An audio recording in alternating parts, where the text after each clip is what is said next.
It's Olga here from Degtyareva.com and Productivity for Scientists. This is where you overcome overwhelm, become more productive, get in charge of your day while feeling happy in your life. And the topic of today's video is what makes my clients cry.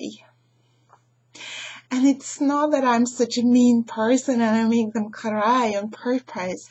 It's just that I've discovered that one particular question that I ask them, it's make them quiet. They're on the other side of the line. And some share that they get emotional, and a few have shared the tear. And this particular question, I know it's so important, is because I was asked that question by my mentor and by my mentor, and I've observed myself making amazing breakthroughs after that, after I've pondered it and really searched for answers. And I've also been asking that question myself now every time I work on something.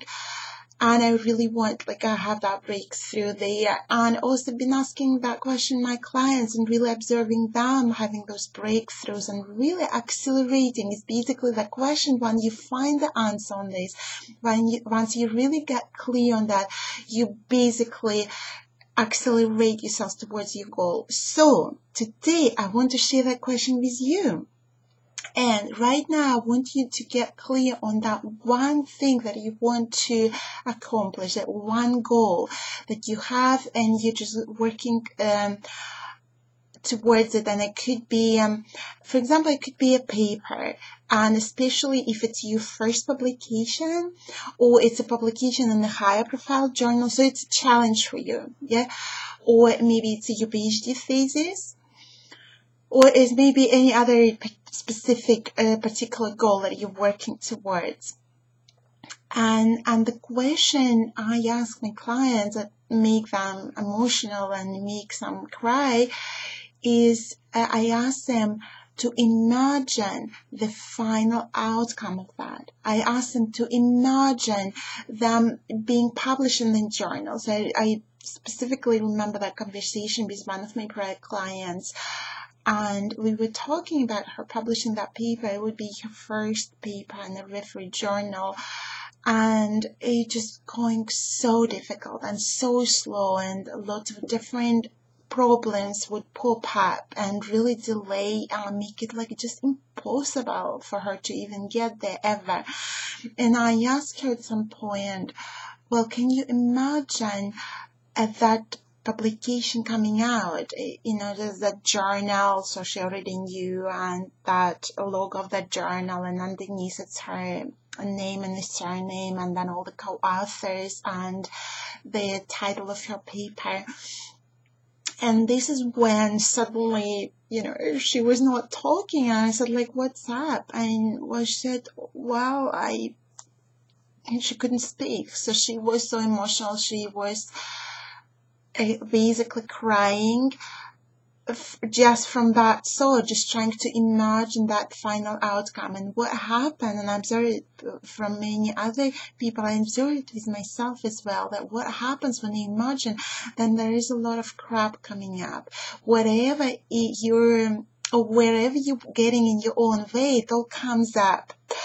And there, it's all this things and limiting beliefs and rules that came up, basically. No, you can't possibly, be a first out of a paper. You're not deserving. You don't know yet enough. You're not good enough. Or it's too good to be true.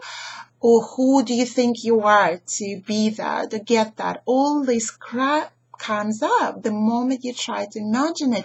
But the problem is that most people don't ever do it. We work towards our goal without doing this exercise, without doing this imagination exercise.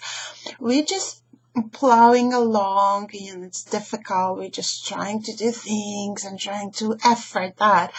But doing this exercise and really asking yourself to imagine that final exercise, imagine your thesis, how it would feel on your palm, that heavy volume you just printed, and that smell of the pages of freshly printed pages. Imagine that sound that it will make, that you'll proudly slam on the desk of the grad office there, this is it. Imagine that. And for many of you, I know there will be some emotions coming up. And so I would invite you, this is your productivity for scientists assignment for this week, is to work through those emotions, to work through all that crap, what's coming up. Why is it that you're not good enough? Of course you're good enough. Of course you're deserving. And so this is your assignment for today, because once you work through that, once you can really imagine and even make a mock representation of your final goal, be that your paper, your thesis, or that other project you're working on, have it on your desk. Refer to it every day with excitement and positive attention, and you will accelerate yourself towards your goal. So I hope you find it useful. This is your assignment for this week. Do this imagination exercise. Ask yourself this question, and optionally make that mock representation of your final goal. And if you're not yet receiving this weekly productivity tips into your email inbox, go to my website, olga.degtyareva.com, or if you're already there, just look at the top. There are free resources to download them, and this weekly video article productivity tips will be sent to you directly into your email inbox, so you don't miss any single one. All right, this is all for today, and I'll speak to you soon. Bye.